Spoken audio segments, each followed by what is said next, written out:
I would bet almost anything that your best decision came right before a great outcome or result, and your worst decision came right before a bad one. That's not decision making. That is you sorting through your memories using your feelings. You can make a bad decision and get a good result. And you can make a good decision and get a really bad outcome. It's all about probability. It's not a certainty. In school, the words, "I don't know," constitute a bad answer. But in school, all the answers are sitting in the back of the book.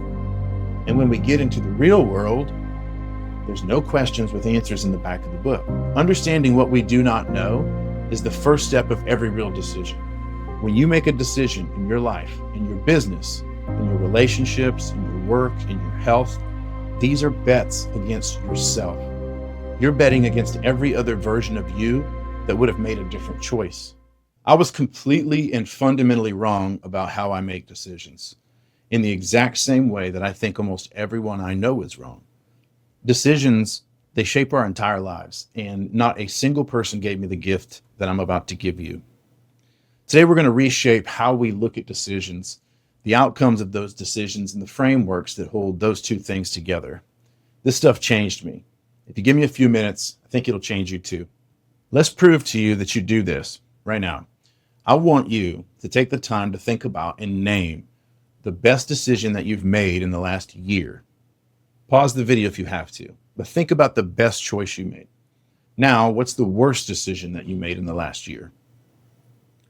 I would bet almost anything that your best decision came right before a great outcome or result, and your worst decision came right before a bad one. That's not decision making. That is you sorting through your memories using your feelings. You did this backward just now, in the same way that I do it backwards. You started with the result, the one thing that you could not have known for sure when you made the decision, and then you judged that decision based on an outcome. You did not evaluate your reasoning, the process you followed, the unknowns. You didn't account for luck or chance, and you didn't analyze the decision at all. You just looked at the outcome. This is fundamentally wrong, and it's not how super successful people think.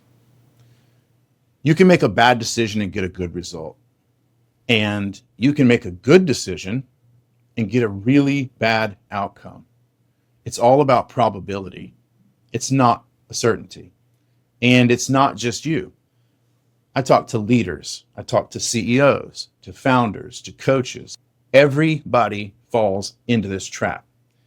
Poker players even have a term for this. They call it resulting. It's when you judge a single decision based on the outcome and not on the process of decision making, everything that went behind it. This ties right into the world of trading and investing as well, because successful traders accept that there's a variance in the outcomes that they have. And so what they do is they try to make a sound process of decision making in order to achieve a higher likelihood of that desired outcome. The traders that blow up are the ones that get a good outcome in the short term and think that they have cracked the code. Here's the reframe that helped me with all of this, like a whole lot. So in thinking about this, I used to think that life was like a game of chess, but it's actually like a game of poker or managing a trading portfolio. You see, chess is defined. Every piece is visible. Every roll is fixed, and there's no hidden information. There is no luck in the game. If you lose at chess, you can figure out exactly why. But that is not life. Think about driving. If life were like a game of chess, everyone who ran a red light would end up in a crash. But in life, you can actually get away with that. At the same time, you can also follow every traffic law, drive perfectly, and lose your life in an auto accident. So what do we do about that? Well, the first thing we do is we have to redefine the word wrong. Anything that is not at 0% or 100% cannot be wrong just because the most unlikely thing happened. The weather forecast says there's a 5% chance of rain. Well, guess what? That means there's a 95% chance that there's not going to be any rain. But then it rains. The forecast wasn't wrong. 5% chance of rain means it rains 5% of the time. It was one of those times. And so if a doctor says surgery has a 98% chance of success, then You have to expect the surgery to be unsuccessful. Now look at your life. When did you make the wrong call because something didn't work out the way that you wanted it to? If that thing had a 70% chance of working, then 30% of the time it wasn't going to work. It's not that you made the wrong decision. You made the decision with the highest possible good outcome.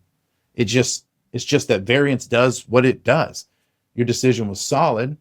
You just did not get the outcome that you wanted. So here's another piece.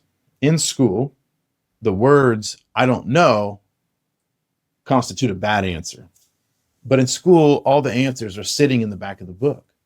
And when we get into the real world, there's no questions with answers in the back of the book. Understanding what we do not know is the first step of every real decision.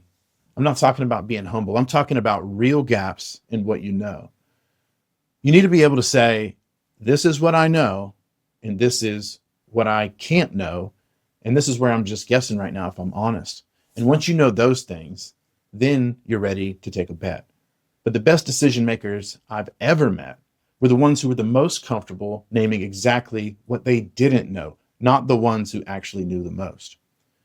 Training your instinct for the unknown is actually how someone becomes an expert at something. That's the process they go through.